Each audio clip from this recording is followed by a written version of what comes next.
¿Qué tal? Hoy nos vamos a sumergir en un pasaje de la carta a los Efesios que es fascinante y súper radical.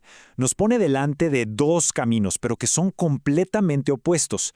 Por un lado, una vida guiada por el amor sacrificial, y por el otro, una vida de excesos. ¿Y cómo se ve esto en la práctica? Pues vamos a desmenuzarlo. Y todo arranca aquí, con esta frase que es cortita pero qué potente. Sed, pues, imitadores de Dios. Esto nos obliga a frenar en seco y preguntarnos, a ver, ¿qué significa realmente imitar a Dios en nuestro día a día? Bueno, empecemos por ahí, por este mandato tan audaz. ¿Qué hay detrás de esa palabra imitar? ¿Es simplemente copiar? Lo interesante aquí es la palabra original en griego, que es mimetai. De ahí viene mimo, mimetismo, y tiene todo el sentido. No se trata de una copia superficial, como un robot. Es más bien un reflejo profundo del carácter moral de Dios. Y la clave es la motivación. No se imita por miedo, sino como hijos amados. Pensemos en un niño que imita a su papá o a su mamá, no por obligación, sino por amor, desde un lugar de seguridad. Ok, entonces, si la idea es reflejar el carácter de Dios, ¿cómo se aterriza eso? Por suerte, el pasaje nos da una respuesta muy concreta: el camino del amor sacrificial.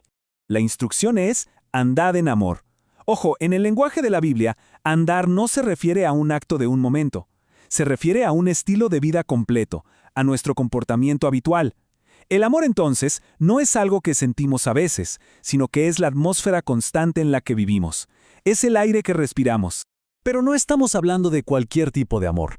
El estándar que se pone es altísimo. El modelo es Cristo. El tipo de amor es ágape, que no es un amor de sentimiento, sino de elección, de decisión. Es un amor sacrificial que se enfoca totalmente en el bienestar de la otra persona y se demuestra con la entrega total de uno mismo.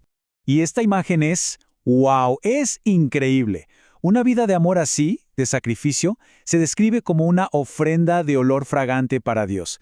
Este lenguaje viene directo de los sacrificios del Antiguo Testamento. ¿Qué quiere decir? Que este tipo de vida es algo que agrada a Dios, que le es placentero. Es una metáfora preciosa. Y justo cuando estamos con esta idea tan elevada, ¡pum!, el texto da un giro de 180 grados.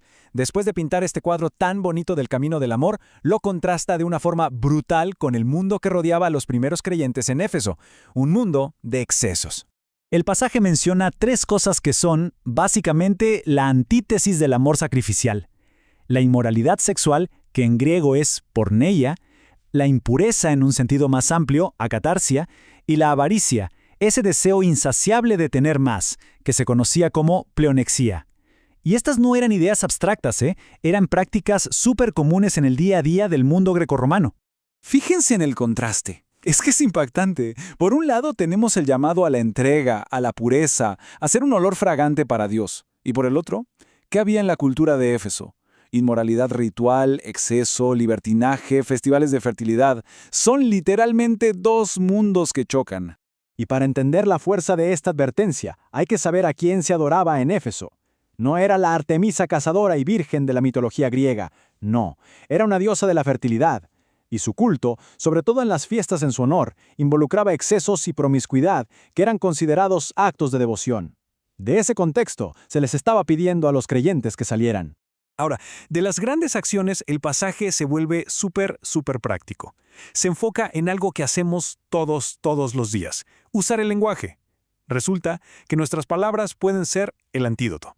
Se habla de un lenguaje que sencillamente no conviene, que no encaja con esta nueva identidad. Y esto incluye el lenguaje obsceno, las conversaciones vacías, sin propósito, esas charlas huecas, y también ese tipo de humor que en el fondo es vulgar o busca rebajar a otras personas. Bien, frente a esta lista de cosas que no se deben hacer, la pregunta es obvia. Si esto es lo que hay que evitar, ¿qué es lo que se debe practicar en su lugar? Y la respuesta es una sola palabra. ¿Pero qué palabra? Gratitud. No se trata solo de dejar de hablar mal, se trata de reemplazarlo activamente con algo positivo, con algo que construye. Pero, ¿por qué la gratitud? La lógica aquí es profunda. A ver, la inmoralidad y la avaricia nacen de la insatisfacción, de ese deseo constante por lo que no se tiene. La gratitud, en cambio, que en griego es eucaristia, nace de estar satisfechos con lo que Dios ya nos ha dado. Una mente que está llena de gratitud simplemente tiene muy poco espacio para la impureza o la queja. Y todo esto nos lleva a la última sección, donde entendemos por qué estas instrucciones son tan serias. No se trata solo de seguir unas reglas. El autor explica que hay algo muy grande en juego, el precio de la idolatría. Aquí se nos presenta una lógica teológica muy potente. La avaricia es definida así, directamente, como idolatría. ¿Y por qué? Porque ese deseo insaciable por más, ya sea placer o cosas materiales, termina ocupando el lugar central en la vida, el lugar que solo le corresponde a Dios. Es, en esencia, adorar la creación en lugar del Creador. Y el punto culminante es este. La advertencia es muy seria. Se afirma que un estilo de vida persistente, sin arrepentimiento, caracterizado por estas prácticas, es incompatible con tener una herencia en el reino. No se está hablando de un tropiezo, de una caída momentánea, sino de la dirección general que lleva una vida.